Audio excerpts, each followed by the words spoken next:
こんにちは、ホーズライフです。ご覧いただきありがとうございます。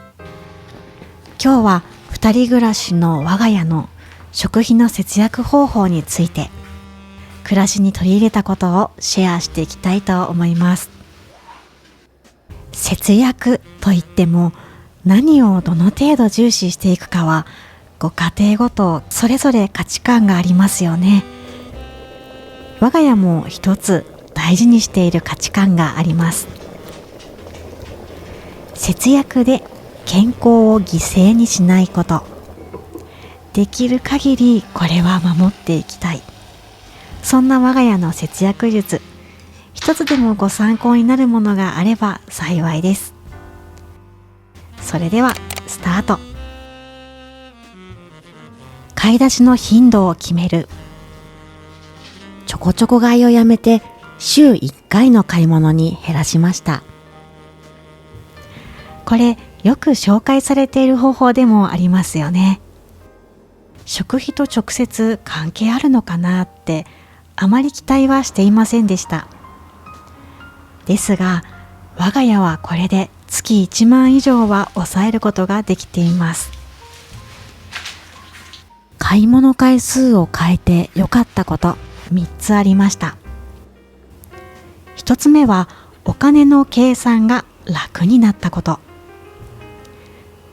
ちょこちょこ買いがなくなったので1回あたり使える金額がバチッと決まってきました。我が家の食費目標は1月3万円。4週間ある月だったら4で割って1週間約7000円になります。だけどそそっかしい私の場合、買い物中の計算ミスでだいたいオーバーしてしまう。なので毎回5000円って思って買い物をしています。前まで気づいたら使いすぎてたという事態がしょっちゅう起こっていましたが、予算がわかりやすくなった。これだけで無自覚の使いすぎが激減しました。メリット2つ目、余計なものを買う頻度が減りました。レジ前のお団子、期間限定のお菓子、ついついカゴに入れてしまうあれやこれ。買い物回数が減ったおかげでその数も自動的に減って節約に。メリット3つ目、フードロスが減りました。1週間でちょうど冷蔵庫が空っぽになる。私にはこれが合っていました。あ、これあったんだ、忘れてたということがなくなって食材を腐らせなくなりました。フードロスのない冷蔵庫、なんだかすがすがしい気分です。週に1回冷蔵庫は空っぽなので、備蓄用の食べ物は別の場所に置いています。備えはしっかりしておきたい派。それでは次見ていきましょう。味噌汁とおにぎりが家計を救う。安い野菜が買えたとしても、牛肉を買うのを我慢したとしても、1回のちょっとした外食で簡単に帳消しされてしまう。その外食が本当に食べたいものだったらいいのですが、今日は作るの面倒だからUberにしよう、疲れたから外食でいいやって自炊を諦めることよくあったんですよね。惰性の外食をいかにコントロールできるか、これで月数万円変わってきました。頑張って自炊をするか、外食で楽をするか、私の選択肢は2つしかありませんでしたが、最近はそこに1つ増えました。作るのめんどくさいな。じゃあ今日はほぼ作らない自炊にしよう。お料理上手の方はここからの話、物足りなく感じるかもしれません。我が家では自炊のハードルを下げるべく、おかずの品数を減らしました。日本昔話に出てくるような一汁一菜、これが我が家の基本です。一汁一菜で栄養って取れるのかなって心配もあったんですけれど、味噌汁を具沢山にすれば十分に栄養は取れる、そう分かって一安心。とにかく冷蔵庫のものを何でも入れる。味噌汁をただの飲み物からおかずに昇格させました。疲れてる日は具沢山の味噌汁、それとご飯だけでいい。もうちょっと足せるなっていう日にはここに 1,2 品追加する程度。何も考えずに冷蔵庫のものを切って煮込めばいい。なんだか肩の荷がスーって降りたんですよね。疲れた日こそ家でのんびり食べれるのが幸せ。味噌汁だけでなく中華スープ、カレー、シチュー、ポタージュ、ポトフでもいいですよね。夕食の時にたっぷり作っておけば翌日の朝も昼も栄養たっぷり汁物の恩恵を受けられます。翌日は味を変えるのがお楽しみの一つ。例えば味噌汁には柚子を入れたり生姜を入れたり、それから牛乳を入れてもマイルドで美味しいです。頑張らなくても続けられるライン、これを自分の中に持っておく。外食を我慢するのではなくて家で食べたい、そう思えるようになったら作戦大成功です。それから惰性の外食を防ぐもう一つの重要アイテムがあります。それがおにぎりです。外出先で小腹が空いてきてコンビニでお菓子を買ったりファーストフードに立ち寄ったり、最近はおにぎりのおかげで寄り道がほとんどなくなりました。水筒も一緒に持っていけば完璧です。寒い日はミルクティーを水筒に入れ、おにぎりは好きな味のふりかけで味付け。外出先で食べるとなんだかほっとします。この水筒だから続けられているのかも。これとっても洗いやすいんですよね。素手でギリギリ奥まで手が入るので水筒用ブラシを使わなくても洗える。それから蓋とパッキンが一体になっているのであれこれ取り外す必要もありません。洗いやすいってだけで水筒のハードルがぐんと下がりました。さてここからは我が家の小さな節約ハックについてどんどんご紹介していきたいと思います。まずお米、ふるさと納税でゲットしています。スーパーのお米ずいぶん高くなってきましたよね。ふるさと納税のお米も同じくぐーんと高くなっていますが、それでも利用しないよりはずっとお得です。我が家では1月5キロのお米を3ヶ月分注文しました。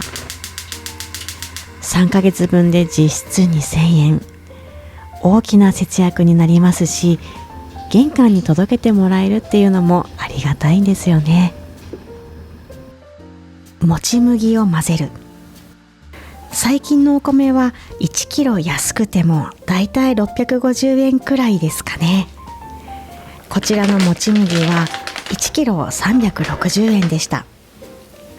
お米を炊くときに一緒に混ぜてかさ増ししています。お米4、押し麦1くらいのバランスが好きです。ほんのりプチプチを感じる食感、これがまた美味しくて驚きました。割高な肉や魚を減らして安く買える納豆、豆腐、卵でその分を補うことにしました。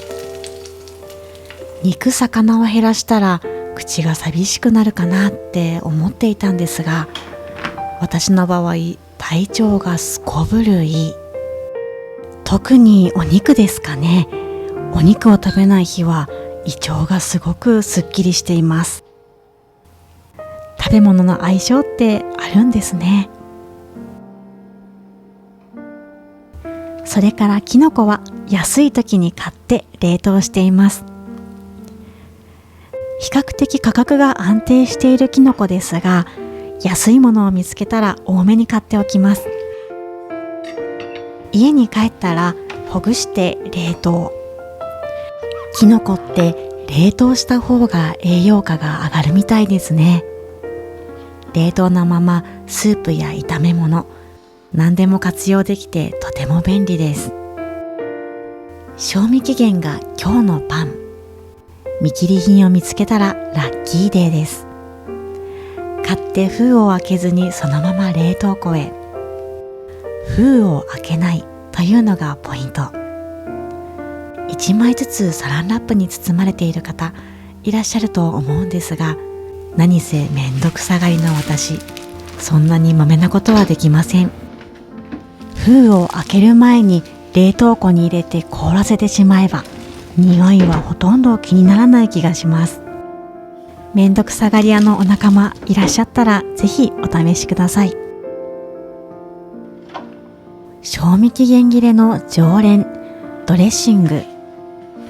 特に冬場はサラダより温野菜が増えるので、ドレッシング使い切れないんですよね。なので買いません。サラダの日はオリーブオイルと塩コショウ、それか醤油やお砂糖、ごま油で。簡単なドレッシングで大満足。嗜好品にメリハリをつける。例えば平日は粉のインスタントコーヒー、休日は優雅にドリップコーヒー。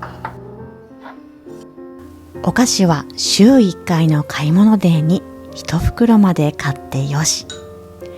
それ以外のおやつはヨーグルトやおにぎり、パン、それか自分で作ります。お皿と盛り付けにこだわる。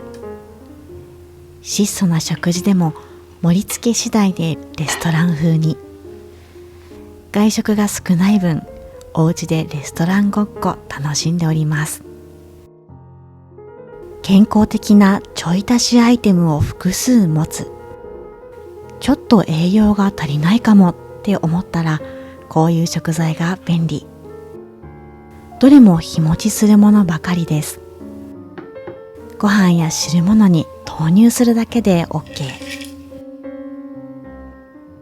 特に冷蔵庫が空っぽになる前日は、こういった補助アイテムを活用して栄養不足を防いでおります。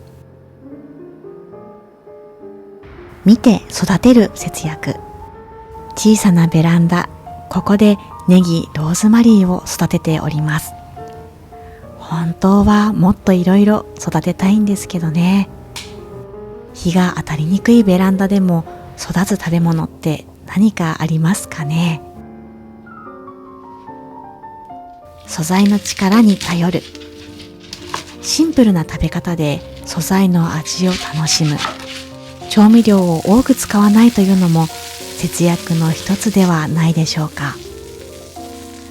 お料理上手になりたくてあれこれ調味料を入れてきましたが、新鮮な野菜や肉魚、塩コショウだけで十分に美味しい。